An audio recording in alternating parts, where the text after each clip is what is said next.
청구인 대리인 이광범 변호사입니다.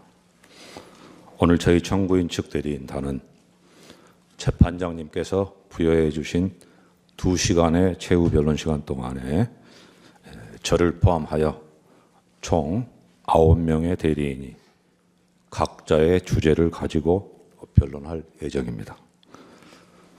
그럼 저부터 피청구인에 대한 신속한 파면만이 답입니다. 라는 내용으로 말씀드리도록 하겠습니다. 대한민국은 민주공화국입니다. 민주공화국은 국민 주권을 출발점으로 합니다. 그래서 헌법 제1조 1항은 대한민국은 민주공화국이다. 제2항은 대한민국의 주권은 국민에게 있고 모든 권력은 국민으로부터 나온다 라고 선언하고 있습니다. 또한 민주공화국은 대의민주제를 바탕으로 하고 있습니다. 국민이 국가 의사를 직접 결정하지 않고 대표자를 선출하여 결정하게 하는 것입니다. 대의민주주의 실현을 위해서는 선거가 필수적입니다. 선거와 선출직 공무원의 임기제는 민주공화국 국민이 공존하기 위한 최소한의 법칙입니다. 피청구인처럼 선거에 의하여 선출된 사람 스스로가 선거의 공정성에 의문을 제기한다면 민주공화국은 존립할 수 없습니다. 선거제를 전제로 하더라도 한 사람이나 특정 집단이 국가 권력을 오용하거나 남용하면 민주공화국의 근본이 훼손될 수 있습니다. 그래서 권력 분립이 필수적입니다. 입법, 사법, 행정의 산권 분립은 기본이고 우리 헌법은 여기에서 더 나아가 헌법재판소와 선거관리위원회까지 헌법기관으로 두고 국가 권력의 분산과 상호 견제를 도모하고 있습니다. 세계 각국이 우리나라 헌법재판소를 모델로 삼고 있고 대한민국 헌법재판소는 세계 헌법재판소의 중심에 서 있습니다. 세계 각국이 우리나라 선거 관리를 부러워하고 선거관리 시스템을 공부하고 있습니다. 헌법재판소와 선거관리위원회는 대한민국의 자랑거리입니다. 여러 차례 헌법 침탈이 있었지만 대한민국은 민주공화국임을 포기한 적이 결코 없습니다. 민주공화국의 위기마다 국민이 들고 일어나 무너진 헌법 질서를 회복하고 지켜냈습니다. 이승만 대통령은 6.25 동란 와중인 1952년 폭력을 동원하고 국회의원들을 위협하여 발췌개헌안을 통과시켰습니다. 여소야대 정국에서 간선제로는 대통령이 될 가능성이 없자 저지른 짓입니다. 1954년에는 삼선 제한을 철폐하는 개헌안을 4.4.5입이라는 황당한 계산법을 적용하여 통과시켰습니다. 이승만이 종신 독재의 야욕을 드러내자 민심은 등을 돌렸습니다. 그러자 이승만 정권은 1960년 그 유명한 3.15 부정선거를 저지르고 맙니다. 박정희 대통령은 어떠했습니까? 4.19 혁명 후 민주주의 회복 과정에서 혼란을 빚자 5.16 군사 쿠데타로 정권을 잡았습니다. 1969년 대통령 3선 금지 구정을 폐지하는 헌법 개정을 했습니다. 1972년 비상계엄을 선포하고 유신헌법을 만들었습니다. 통일주체국민회의를 설치하여 간선제로 대통령과 국회의원 정수의 3분의 1을 선출하도록 하였습니다. 대통령에게 국회 해산권을 부여했습니다. 국민은 저항하였고 박정희 독재 정권은 긴급조치 남발로 연명하였습니다.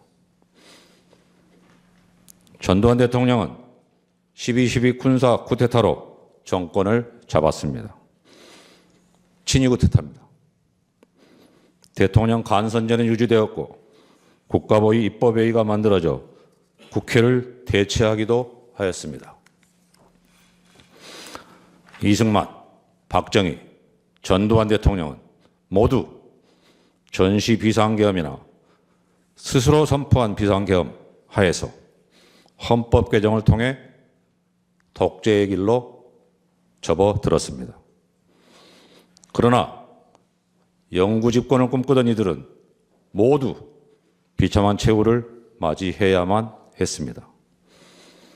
이승만은 4.19 혁명 후 미국으로 망명하였습니다. 국민으로부터 버림받은 초대 대통령은 하와이에서 쓸쓸하게 숨졌습니다. 박정희는 산업화의 업적을 뒤로하고 부하가 쏜 총탄에 맞아 비명행사하였습니다. 전두환은 권좌에서 내려왔지만 반란 및 내란 수괴죄로 법정에 서는 것을 피할 수 없었습니다. 수많은 대한민국 국민이 역사의 고비마다 민주공화국 수호를 위하여 피 흘리고 목숨 바치고 옥살이를 마다하지 않은 결과입니다. 1960년 4.19 혁명, 1979년 부마 민주항쟁, 1980년 5.18 광주 민주화운동, 1987년 6월 민주항쟁이 대표적입니다. 피청구인은 2024년 12월 3일 심야에 우리 대한민국 국민이 피와 목숨을 바쳐 지켜온 민주헌정 질서를 무참하게 짓밟았습니다. 1987년 헌법 개정 이후 대한민국 국민은 민주공화국의 이념과 원칙을 더욱 공고히 하여 왔습니다. 세계가 대한민국의 민주주의를 칭송하였습니다. 감히 현직 대통령에 의한 헌법 파괴와 민주공화국 전복 행위가 있을 것이라고는 꿈에도 생각하지 못했습니다. 그런데 2024년 12월 33일 밤 10시 23분경 한 해가 저무는 그날 밤 피청구는 정규방송을 중단시키고 나타나 국민 앞에 마주 앉아서 비상계엄 선포 담화문을 낭독하는 장면을 시청하도록 강요했습니다. 그 순간 우리는 여기저기 전화했고 이후 거의 모든 국민이 집에서, 식당에서, 길거리에서, TV나 휴대전화로 비상계엄 전개 상황을 실시간으로 시청하였습니다. 어떤 이들은 국회의사당으로 달려갔습니다. 피청구인은 담화에서 국회를 범죄자 집단의 소굴, 자유민주 체제를 붕괴시키는 괴물이라고 단정하였습니다. 파렴치한 종국 반국가 세력, 폐악질을 일삼는 망국의 원흉 반국가 세력을 반드시 일거에 척결하겠다고 결기를 보이기도 했습니다. 우리는 대한민국 국군이 완전 무장을 하고 헬기로 국회에 착륙하는 장면을 지켜봤습니다. 무장군인은 유리창문을 깨부수고 국회의사당에 난입했습니다. 경찰은 국회의원 출입까지 막아서면서 국회를 봉쇄했습니다. 시민들은 국회 밖에서 경찰에 맞섰습니다. 국회 안에서는 몸으로 심지어는 소화기 분말을 분사해서 내부에 진입한 무장군인의 본회의장 출입을 저지했습니다. 한마디로 영화나 드라마에서도 볼 수 없었던 초현실적인 장면들이었습니다. 동시에 생중계되는 국회의사당 본회의장은 긴박한 바깥사정과는 달리 차분했습니다. 국회의장은 절차 준수를 강조하였습니다. 본회의장 안팎을 동시에 지켜보고 있는 국민은 저러다 저지선이 뚫리면 어쩌나 하면서 초조하게 애타게 지켜봐야만 했습니다. 여기에 더하여 계엄군이 중앙선거관리위원회, 과천청사 등을 봉쇄, 점거하고 선거정보센터에 무단 침입하였으며 직원들의 휴대전화를 빼앗았다는 사실이 드러났습니다. 중앙선거관리위원회에 대한 이러한 행위는 피청구인의 비상계엄 선포 담화나 계엄 포고문에서는 전혀 예정되어 있지 않은 행위입니다. 국회의장, 여당 및 야당 대표, 전직 대법원장, 언론인 등을 체포 감금하려 계획했던 사실이 밝혀졌고 피청구인이 직접 나서서 계엄군의 국회 진입과 국회의 계엄 해제 결의 저지를 명령 지휘하였다는 증언과 진술이 잇따랐습니다. 현장에 동원된 군인과 경찰 병력이 수천 명에 이르렀습니다. 육군 최정예 부대인 특수전사령부, 수도방위사령부, 대군사정보 수집부대인 정보사령부, 군사보안 군 방첩 및 군에 관한 정보의 수집 처리 등에 관한 업무를 수행하는 국군 방첩사령부 등 우리 국군의 핵심 전력을 동원하였습니다. 한마디로 대한민국 헌법 파괴 행위이자 민주공화국 전복 행위입니다. 비상계엄 선포를 전후한 피청군의 인식과 언행에 대하여 한 말씀 드리겠습니다. 피청구인은 여소야대 정국에서 대통령에 당선되었습니다. 표차는 0.73%, 초박빙이었습니다. 그럼에도 피청구인은 다수당인 야당의 존재를 인정하지 않고 무시하였습니다. 현실적이거나 잠재적인 정적 제거에 몰두하였습니다. 자신과 소속을 같이 하고 있는 집권 여당 내부 인사도 예외가 아니었습니다. 집권 여당은 작년 국회의원 총선에서도 참패하였습니다. 참패의 원인으로는 피청구인의 총선 기간 중 여러 언행이 지목되었습니다. 깊은 성찰에 타잡은 다수 야당과의 협치만이 피청구인 자신이 생존할 수 있는 유일한 선택지였습니다. 그러나 피청구인은 총선 참패가 부정선거의 결과라는 망상에 빠졌습니다. 다수 야당이 이끄는 국회가 대한민국의 헌정 질서를 짓밟고 정당한 국가기관을 교란시키는 내란을 획책하는 명백한 반국가 행위를 자행한다고 소리를 높입니다. 적반하장입니다. 피청구인이 듣기 싫은 소리는 입틀막으로 듣지 않고 듣고 싶고 보고 싶은 것만 골라보고 들은 결과입니다.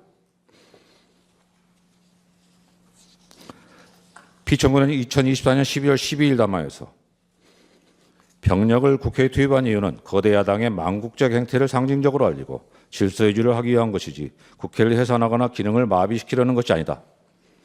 계엄령을 발동하되 그 목적은 국민에게 거대 야당의 반국가적 폐악 행위를 알려 이를 멈추도록 경고하는 것이었다. 라고 강변하고 있습니다. 그러면서 도대체 2시간짜리 내란이라는 것이 있습니까? 질서 유지를 위해 소수의 병력을 잠시 투입한 것이 폭동이라는 말입니까? 라고 외치고 있습니다. 피청구인이 그날 밤 일선 지휘관들에게 직접 내린 명령이나 우리가 지켜본 현장 상황에 정면으로 배치되는 주장입니다. 1심 판정에서는 내란 프레임을 짜고 자신에 대한 탄핵 공작을 하고 있다면서 음모론까지 제기하고 있습니다. 비상계엄을 계몽령이라고 주장하고 있습니다. 누가 누구를 계몽하겠다는 것입니까? 법꾸라지 법비의 요설이라는 말까지 나오고 있습니다.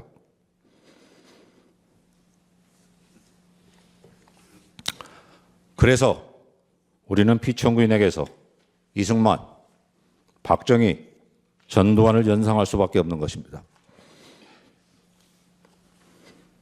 피청구는 자신의 지시 한마디가 헌법이 되는 세상을 만들고자 한 것입니다.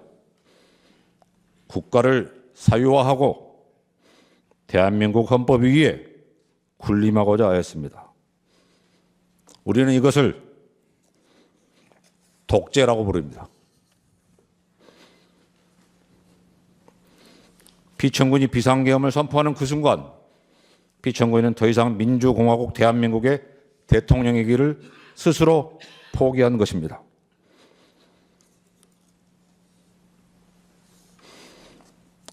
헌법재판소는 피청군 주장의 부정선거 논란에 대하여도 깊이 헤아려 주시기 바랍니다. 피청군은 2025년 1월 15일 공개된 자필 메시지에서 우리나라 선거에서 부정선거의 증거는 너무나 많습니다. 칼에 찔려 사망한 시신이 다수 발견되었는데 살인범을 특정하지 못했다고 해서 살인사건이 없었고 정상적인 자연사라 우길 수 없는 것입니다. 라고 주장하고 있습니다. 선거에 의하여 당선된 대한민국 대통령이라면 도저히 입에 담을 수 없는 말입니다.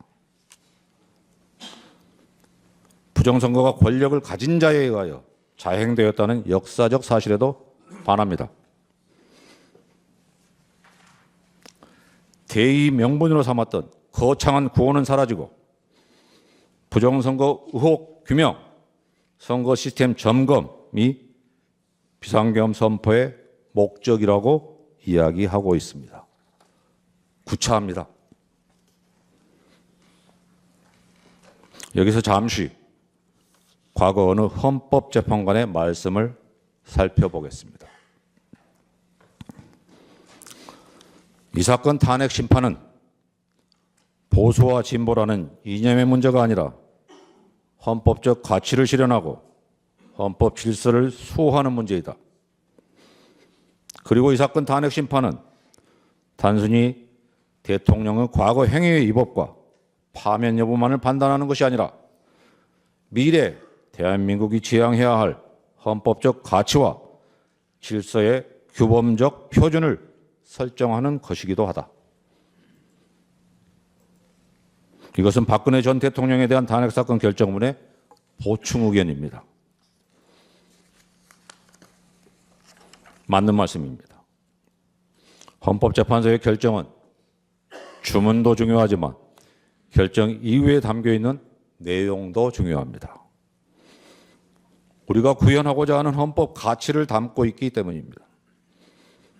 결정문은 민주공화국 대한민국의 민주주의를 한 단계 승화시키고 대한민국이 나아가야 할 방향을 제시하여야 합니다. 이번 기회에 망국적인 역병인 부정선거 음모론에 철퇴를 가함으로써 민주공화국의 기반을 굳건히 할 수 있도록 하여야 합니다.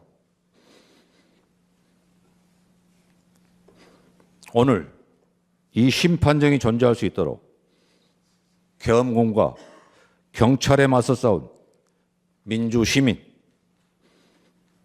국회의원과 국회 관계자, 부당한 지시와 명령을 거부한 정의로운 군인들에 대하여 저희 헌법재판소가 할 수 있는 최소한의 보답이라고 할 것입니다. 피청구인은 한날 한시라도 신속하게 파면되어야 합니다. 피청구인은 내란 우두머리죄로 구속, 기소되어 재판을 받고 있습니다. 전 국방부 장관, 군 고위 장성, 경찰 수뇌부도 내란 중요임무 정사죄나 내란 부하 수행죄로 기소되어 구속 상태로 재판을 받고 있습니다. 피청구인이 파면을 면한다고 해서 처벌을 면할 수 있겠습니까? 다시 국정을 맡길 수 있겠습니까?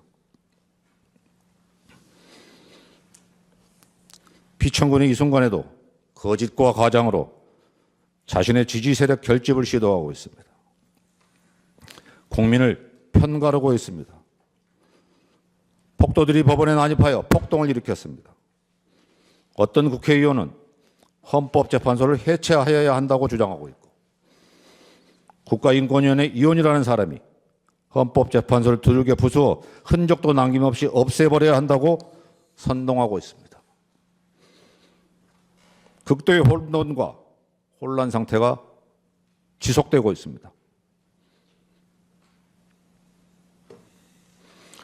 비상계엄이 우리 경제에 미치고 있는 부정적 영향은 날로 심화되고 있습니다. 소비는 위축되고 경제는 회복하기 어려운 상태로 가고 있으며 치솟은 환율은 제자리를 찾지 못하고 있습니다. 국제사회의 우려도 커지고 있습니다. 하루하루가 고통스럽습니다. 이게 나라입니까? 라는 절망의 목소리가 귓가를 맴돌고 있습니다. 피청구인이 선포한 비상계엄이 지금까지 계속되고 있다면 우리는 어떤 장면들을 목격하고 있을까요? 피청구인이 복귀한다면 제2, 제3의 비상계엄을 선포하지 않을 것이라고 누가 보장할 수 있겠습니까?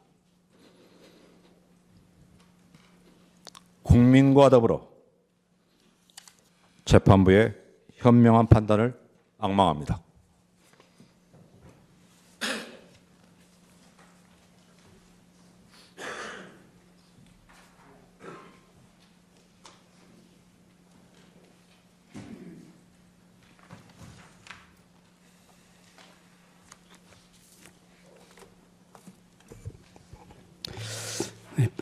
청구인 대리인 이금기 변호사입니다. 저는 청구인이 자신의 탄핵 사건에서 보여준 태도와 거짓말에 대해서 몇 가지 생각을 말씀드리겠습니다. 경호처와 공수처의 대치와 국민들의 철야 농성에도 관저에 숨어 있다가 계엄 43일 만에 체포되자 피청구인은 그제서야 제3차 변론기일에 직접 나왔는데 그 첫 일성부터가 거짓말이자 위선이었습니다.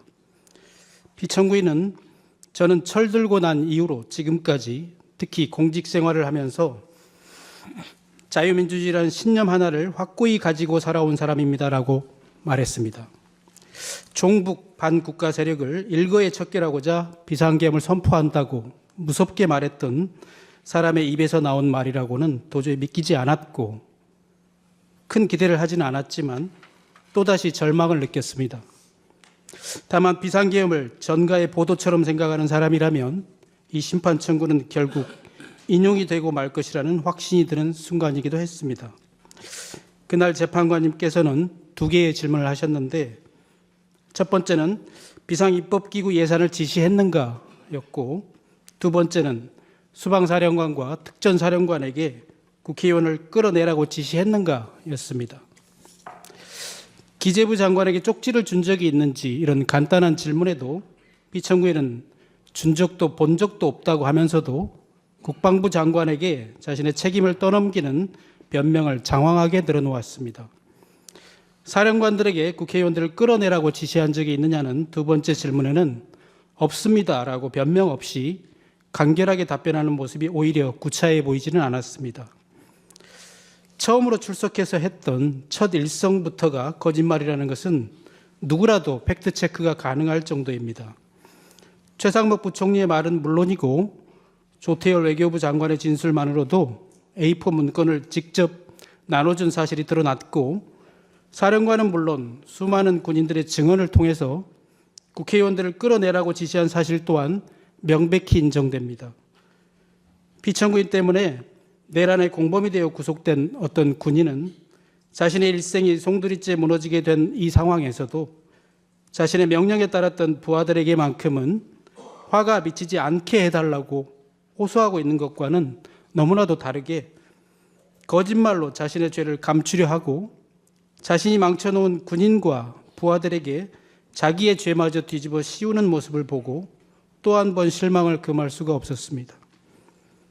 피청구인이 구치소에서 재판소로 출석하는 날에는 수백, 수천의 경찰관들이 동원이 되고 국민들은 이쪽과 저쪽으로 편이 갈려서 나라가 쪼개질 것만 같고 저 같은 일개 서생조차도 나라 꼴이 걱정이 되는 판인데, 청구인은 걱정도 안 되는지 재판소에 와서도 심판정에는 들어오지도 않거나 재판이 시작하기도 전에 다시 돌아가 버리는 것을 보면서 이 나라 공무원들의 노고는 안중에도 없고 국민들의 시선 따위는 아랑곳하지 않는 모습도 지켜봐야만 했습니다. 피청구인은 대통령 취임식에서 대통령으로서의 직책을 성실히 수행할 것을 국민 앞에 엄숙히 선서합니다라고 했지만 어쩌면 그 선서부터가 거짓이고 위선이었을지도 모른다는 생각이 듭니다. 대통령으로서 국민 앞에서 직무상의 거짓말을 하지 않고 진실해야 하는 것은 단순한 도덕적인 요청이 아니라 헌법적 요구이자 법적인 의무인 것입니다. 미국 제37대 대통령 닉슨은 단지 거짓말을 했다는 이유만으로 탄핵 위기에 몰렸고 결국 대통령직에서 사임해야만 했습니다. 피청구인은 자신의 잘못을 인정하지 않고 거짓말을 하는 것도 모자라서 그날의 진실을 고백하고 처벌을 감수한 군인들과 부하들을 거짓말쟁이로 몰고 탄핵과 내란을 공작하고 있다고 공격하였습니다. 그래서 이 사건은 마치 진실게임 같은 것이 돼버렸습니다. 피청구인이 한 거짓말 때문에 온 국민이 듣기평가를 받아야 했던 적도 있고 심지어는 출근 행렬도 거짓이라는 의혹도 있습니다만 그것이 탄핵 사유는 아니므로 논외로 하겠습니다. 그렇지만 이 재판은 피청구인의 말과 언어가 처음으로 진실했는지 아니면 거짓이었는지가 공식적으로 확인되는 의미를 갖고 있다고 생각합니다. 12.3 그날 밤 저는 느닷없는 계엄에 우선은 놀랐고 하필이면 지금 이때에 군에 가 있는 아들이 생각나서 내 아들이 계엄군이 될 수도 있는 건가? 라는 생각에 두려웠습니다. 비상계엄 자체도 너무 무섭지만 내 아이가 계엄군이 되는 것은 더더욱 끔찍한 일이었습니다. 그래서 국회로 달려갔고 국회는 다행히 계엄 해제안을 통과시켰습니다. 헌법이니 민주주의니 이런 생각을 하기보다는 그저 나와 내 아이들의 안전을 생각했고 아버지로서 아들이 계엄군이 될 수도 있는 상황만큼은 막아야만 했기 때문에 헬리콥터 소리가 너무 크고 총을 들고 있을지도 모르는 계엄군과 맞서는 것도 너무나 무서웠지만 소심한 용기나마 짜내어 국회 앞으로 달려갔던 것입니다. 그날 밤 큰 비극이 일어나지 않은 것은 국민들이 무서움을 무릅쓰고 온몸으로 막았기 때문이지 피청구인이 아무 일도 하지 않았기 때문이 결코 아닙니다. 만약 그를 막지 못했다면 우리 아이는 지금쯤 계엄군이 되어 있을지도 모르고 포고령이 무서워서 처단받을까 봐 무서워서 친구들과 카톡도 마음대로 하지 못하고 있을지도 모릅니다. 청구인 대리인에게 앞서서 저 또한 국민의 한 사람으로서 아들을 계엄군으로 만들려고 했던 피청구인에게 말할 수 없는 분노와 배신감을 느낍니다. 그리고 두려움을 느낍니다. 저는 아직 대통령의 신분인 피청구인의 앞에서 이렇게 말하고 있는 지금도 솔직히 떨리고 무섭습니다.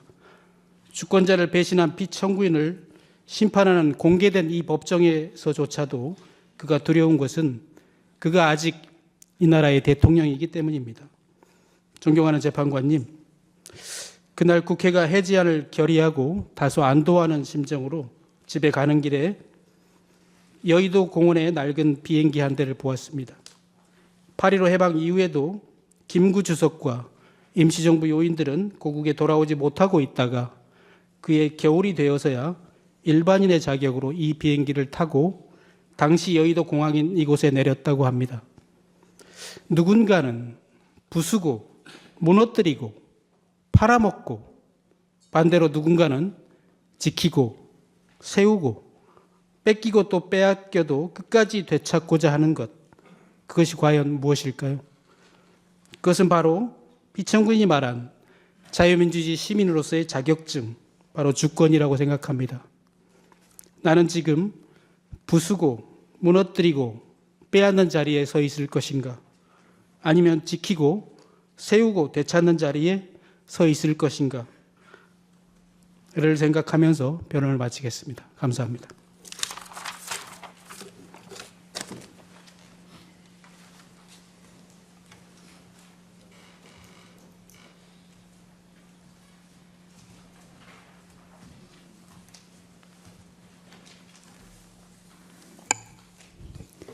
청구인 대리인 김선유 변호사입니다. 저는 피청구인이 이번 비상계엄으로 대한민국 군대에 끼친 해악에 대해 말씀드리려고 합니다. 2022년 6월 24일 피청구인은 6.25 참전용사를 초청하여 메달을 수여했습니다. 그 메달의 이름은 평화의 사도 메달이었습니다. 우리가 군인을 평화의 사도라고 불러야 하는 이유는 이들에게 부여된 최고의 의무가 바로 평화를 지키는 일이기 때문입니다. 설령 전쟁에 참여하더라도 군인의 행위는 궁극적으로 평화를 위한 수단이어야 합니다. 그러나 참전 용사의 목에 평화의 사도 메달을 걸어주던 피청구인은 2년 뒤 군인들을 내란의 현장으로 내몰았습니다. 평화 대신에 분열과 혼란의 소용돌이 속으로 밀어 넣었습니다. 30명의 군인이 내란과 직권남용으로 수사 대상이 되었습니다. 이들 중 누군가는 엄중한 책임을 지게 될 것입니다. 피청구인의 지시를 적극적으로 수행할 이들을 옹호할 여지는 없습니다. 사령관들은 명령의 위법성을 판단하기 어려웠다. 대통령의 명령이기에 정당한 것으로 생각하고 따랐다라고 변명합니다. 뉘른베르크 재판에서 나치 전범들이 내세운 변명과 다르지 않습니다. 멀리 갈 필요 없이 바로 5.18 내란 재판에서 내란 수계 전두환의 지시를 이행한 군인들도 상관의 명령을 따랐을 뿐이라고 변명하였습니다.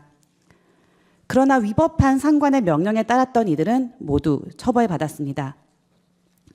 다만 이 모든 위법한 행위의 최종 명령권자로서 이들을 내란의 도구로 동원한 피청구인에게 가장 무거운 책임이 있음은 자명합니다. 대한민국은 국군의 정치적 중립을 헌법에 명시한 나라입니다. 우리 헌정사에서 다시는 군의 정치 개입과 군부 독재의 아픈 역사를 되풀이하지 않겠다는 의지의 천명입니다. 그러나 피청구인은 87년 헌법 이후 40년 가까이 지켜온 문민 통제와 국군의 정치적 중립 원칙을 무참히 훼손하였습니다.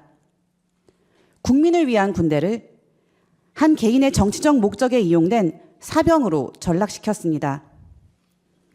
불과 몇 년 전 기무사를 해체하고도 국군은 또다시 정치 개입의 역사와 단절하지 못했다는 불명예를 안게 되었습니다. 국민들이 군의 정치적 중립은 물론 국가 안보에 대한 군의 헌신마저 불신하게 될까 우려스럽습니다. 이러한 불신은 자유민주주의 공화국의 토대를 위태롭게 합니다. 피청구인이 끼친 해악은 이뿐만이 아닙니다. 비상계엄 이후 이달 3일까지 52명의 특전부사관이 전역을 신청했습니다. 전년도 같은 기간에 비해 3배 이상 늘어난 숫자입니다. 숙련된 군 간부의 이탈은 군대가 또다시 내란의 주역이 되었다는 자괴감이나 비상계엄 이후 군대에 가해진 사회적 비난과도 무관하지 않을 것입니다. 양병 10년, 용병 1일이라는 말처럼 군인은 언제 있을지 모르는 한 번의 위기 상황을 대비하기 위해 긴 시간 피나는 각고의 노력과 훈련을 통해 양성되는 사람들입니다.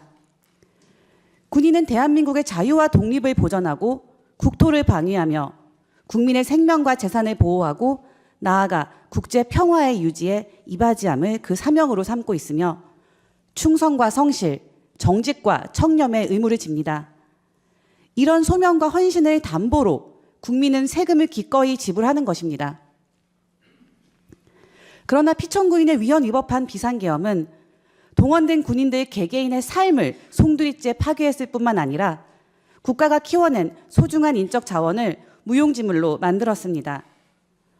숙련되고 충성된 지휘관을 다시 양성하고 군에 대한 신뢰를 회복하기까지 우리 사회는 또다시 많은 시간과 비용을 치러야 할 것입니다. 이에 대해 군 통수권자인 피천구인은 이제까지 한 번도 진심 어린 사과와 용서를 빌지 않았습니다. 한 사람의 장군과 고급 장교가 탄생하려면 본인의 노력뿐 아니라 그 가족과 동료들의 응원과 헌신, 희생이 필요합니다. 이번 비상계엄에 동원된 군인의 가족과 동료들은 결코 치유하기 어려운 자괴감으로 괴로워하고 있을 것이 분명합니다. 누가 어떻게 이들의 상처를 보듬어 줄 것이며 그동안 군인으로서 지켜온 명예를 회복시켜 줄 수 있겠습니까?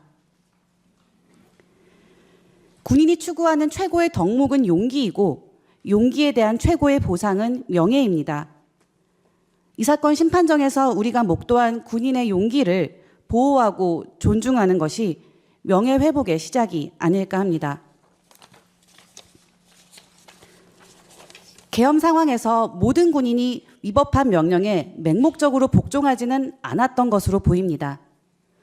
소극적인 비협조나 주저함이었다 해도 피천구인의 비상계엄이 초래할 수도 있었던 더 큰 참상을 막은 것은 대단한 영웅적 행동이 아니라 상식과 양심에 따른 작은 용기들이었습니다. 나아가 위법한 명령을 거부하는 것이 용기가 필요한 결단이 아니라 당연한 군인의 권리이자 의무가 될 때 대한민국 군대는 비로소 권력자의 사병이 아니라 제복을 입은 민주 시민으로서 명예를 되찾을 수 있을 것입니다. 또한 일어난 일을 진실 그대로 증언하는 것도 용기입니다. 사령관들이 입을 닫아 감추려고 했던 그날의 진상은 그 부하들의 입을 통해 드러났습니다. 더욱이 자신도 불법에 가담했음을 인정하고 책임을 감수하며 사실 그대로 증언하는 용기와 그 진술에는 힘이 있습니다. 용기 있는 진술이 이 사건 탄핵 심판에서 사실 인정의 기초가 되었으면 합니다. 그리고 군대를 내란의 도구로 삼은 군 통수권자에게는 책임을 물어 파면해야 합니다. 피천구인이 군 통수권자의 지위에 있는 한 군의 정치적 중립과 명예회복은 불가능합니다. 피천구인의 지시를 따르지 않았던 군인은 보호될 수 없을 것입니다. 피천구인을 파면하는 헌법재판소의 결정이 피천구인이 무너뜨린 군의 정치적 중립, 훼손된 군의 명예, 손상된 신뢰를 회복하고 군인과 그 가족들이 받은 상처를 치유하는 첫걸음이 되리라고 믿습니다. 감사합니다.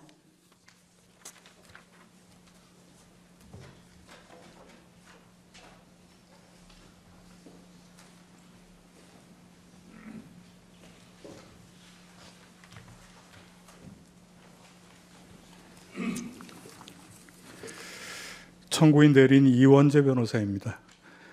피청구인과 그 대리인이 이 사건 비상계엄의 이유 중 하나로 들고 있는 부정선거론에 대해서 말씀드리겠습니다. 소추 사유 중 피청구인이 중앙선거관리위원회 침탈과 관련되어 있는 내용입니다. 비상계엄이 선포된 후 국회에서 일어났던 일은 온 국민이 실시간 방송을 통해 지켜보아서 그 실상을 잘 알고 있습니다. 그러나 당시 군 병력이 선거관리위원회에 출동했던 일은 뒤늦게 알려지고 또 그 과정이 자세히 보도되지도 않아서 국민들에게 실상이 덜 알려져 있습니다. 이후 수사 과정에서는 비상계엄 주도 세력이 선관위 주요 직원들을 체포, 감금하고 심지어 고문까지 할 계획을 세운 것이 드러났습니다.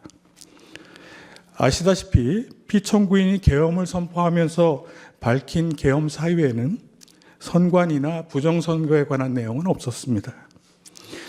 2024년 12월 12일자 담화에서 피청구인은 선관위 전산 시스템에 문제가 많아서 국방부 장관에게 점검하도록 지시하였다라고 하였습니다. 그러나 선관위 전산 시스템의 문제가 비상계엄의 사유가 될 수 없다는 점은 차치하더라도 피청구인이 문제라고 언급했던 내용은 사실과 달랐습니다. 담화에서 피청구인은 2023년 하반기에 국정원이 정보 유출과 전산 시스템 안정성을 점검하고자 하는 것을 선거관리위원회가 완강히 거부하였다. 보안 점검을 받게 된 후에도 전체 시스템 장비의 일부만 점검에 응하고 나머지는 불응하였다고 하였습니다. 그러나 2023년은 물론 그 이전이나 그 이후에도 국정원이 선관위에 보안 점검을 요구하거나 선관위가 보안 점검을 거부한 일은 없었습니다. 법률상 국회, 법원, 헌법재판소, 선관위 같은 헌법기관은 스스로 필요성이 있어 요청하지 않는 한 국정원의 보안 점검 대상이 아니기 때문입니다. 2023년 국정원의 보안 점검은 선관위가 스스로 요청해서 이루어졌습니다.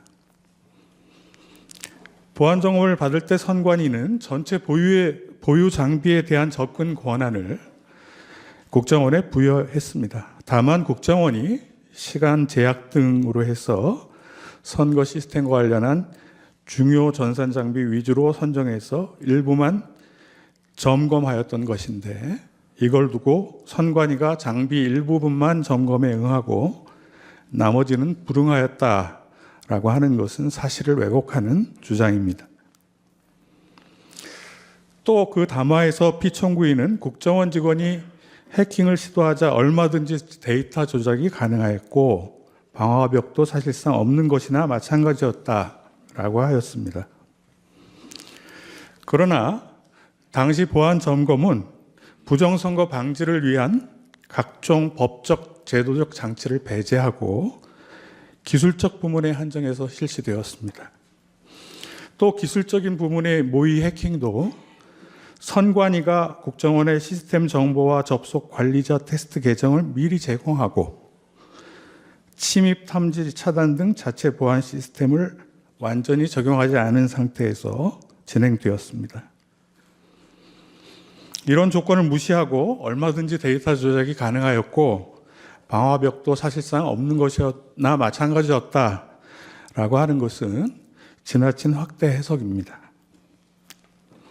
피청구인은 2024년 4월 총선을 앞두고 선관위에 문제 있는 부분에 대한 개선을 요구했지만 제대로 개선되었는지는 알 수 없었다라고도 했습니다. 그러나 선관위는 보안점검 이후에 지적된 취약점을 대부분 조치하고 24년 4월 총선 전에 정당 참관인 입회하에 2차례 국정원과 합동으로 이행 여부 현장 점검을 완료하였습니다. 달리 국정원이나 다른 기관이 선관위의 시스템에 대해서 문제점을 제기하거나 점검 요구를 하거나 개선 요구를 한 적은 없었습니다. 즉 개선 여부를 알 수 없었다는 주장은 사실이 아닙니다. 피청구인은 2025년 1월 15일에 공개한 국민께 드리는 글에서 선관위의 시스템의 부실에 관한 주장에서 한 발짝 더 나아가서 우리나라 선거에서 부정선거의 증거는 너무 많다. 선거소송의 투표함 검표에서 엄청난 가짜 투표지가 발견되었다는 등 부정선거 주장까지 하였습니다. 그러나 과거 여러 차례 선거소송 재검표에서 정규 투표지가 아닌 가짜 투표지는 발견된 적이 없습니다.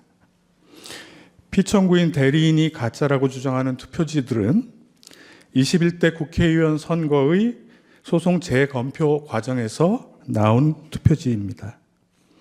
이에 관해서 대법원은 상세한 조사와 검증을 거쳐서 해당 투표지는 별 문제가 없거나 사소한 실수, 단순한 기계적 오류에 의한 것이어서 부정선거의 증거가 될 수 없다고 판결했습니다.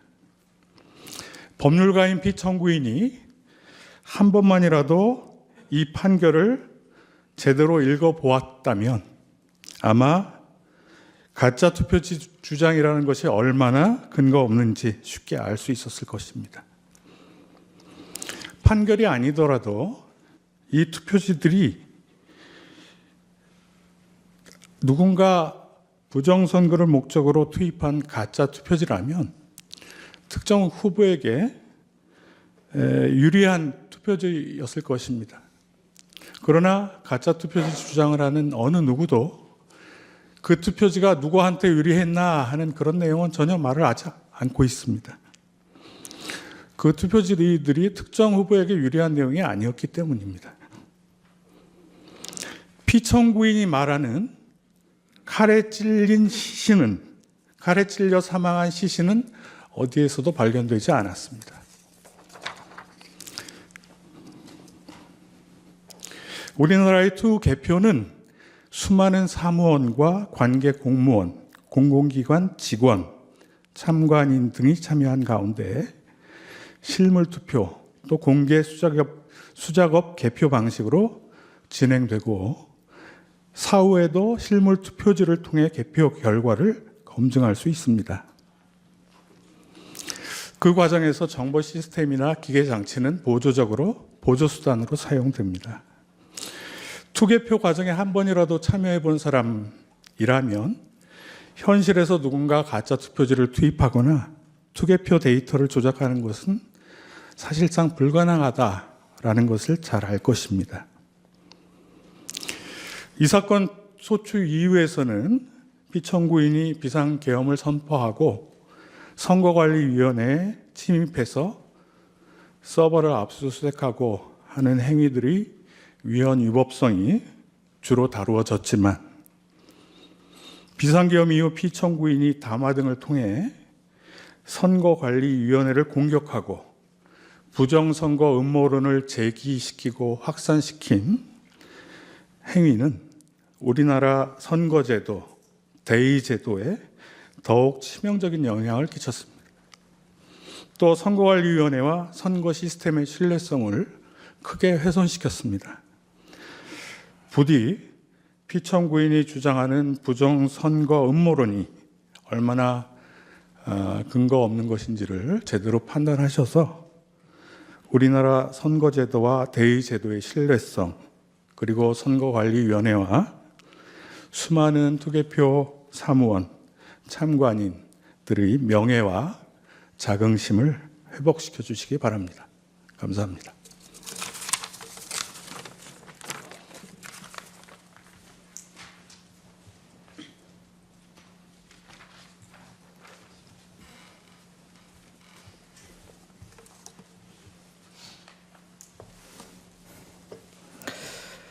네, 청구인 대리인 황영민 변호사입니다. 저는 이 자리에서 우리 아이들에 대해서 말씀을 드리고자 합니다.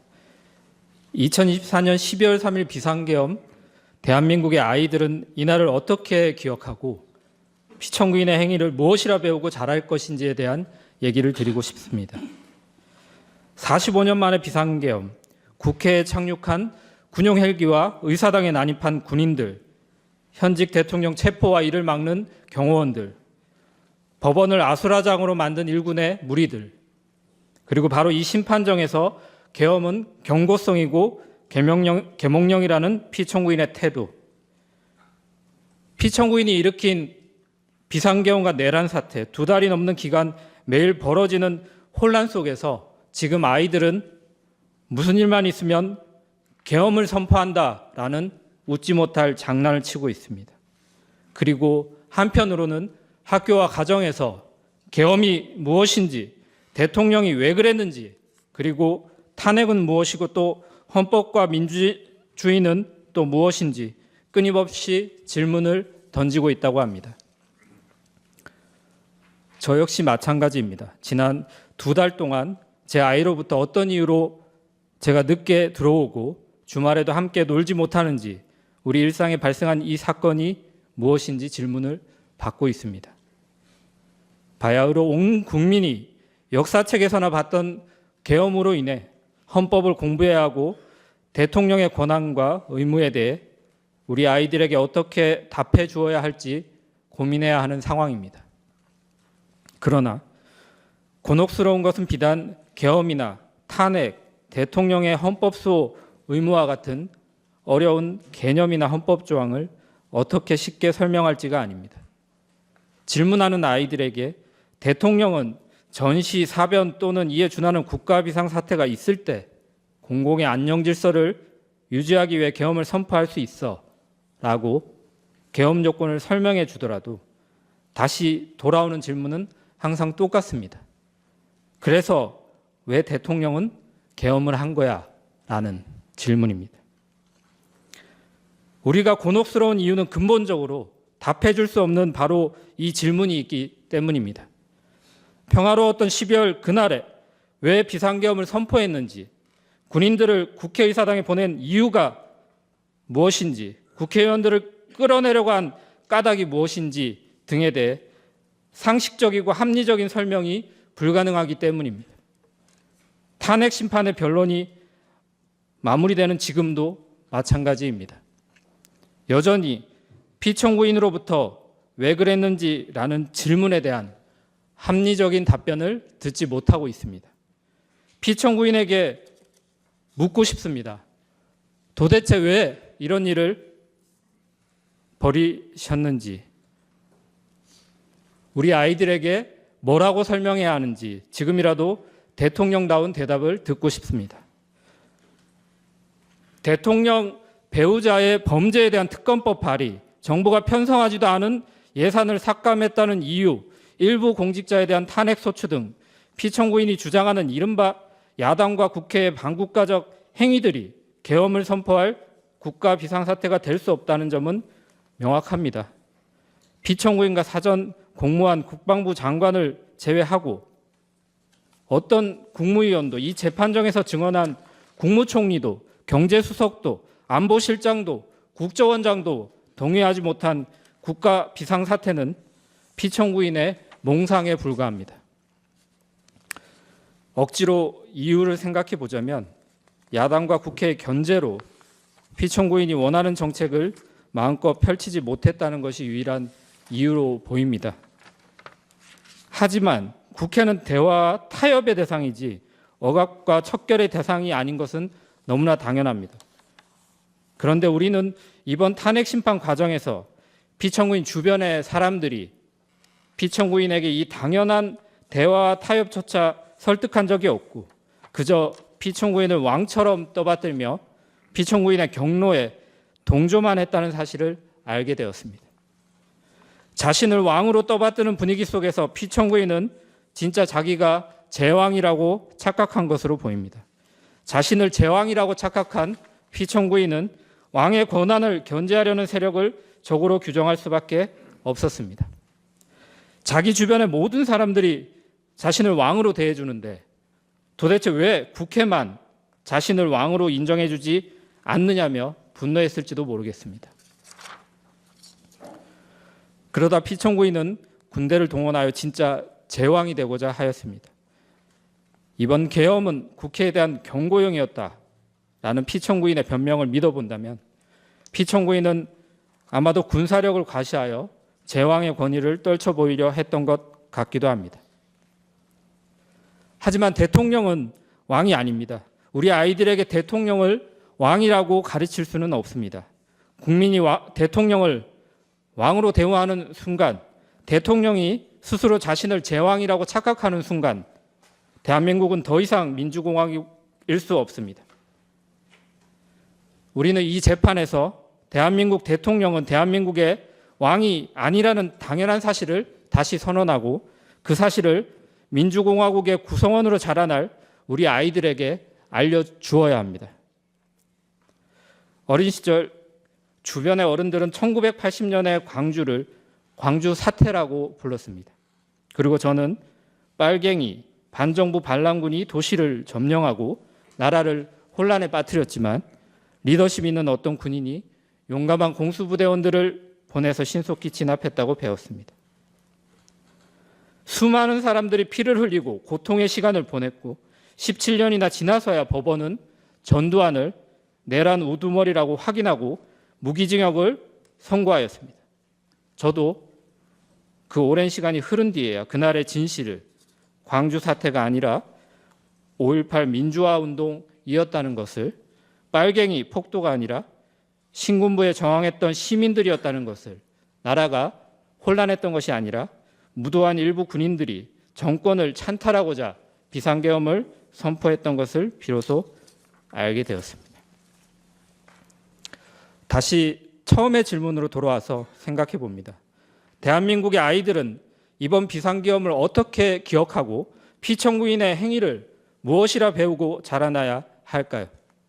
5.18 민주화 운동을 폭도가 일으킨 광주 사태라고 배웠다가 오랜 시간이 흐른 후에야 진실을 알게 됐던 저처럼 저의 아이와 그리고 대한민국 아이들을 키울 수는 없습니다.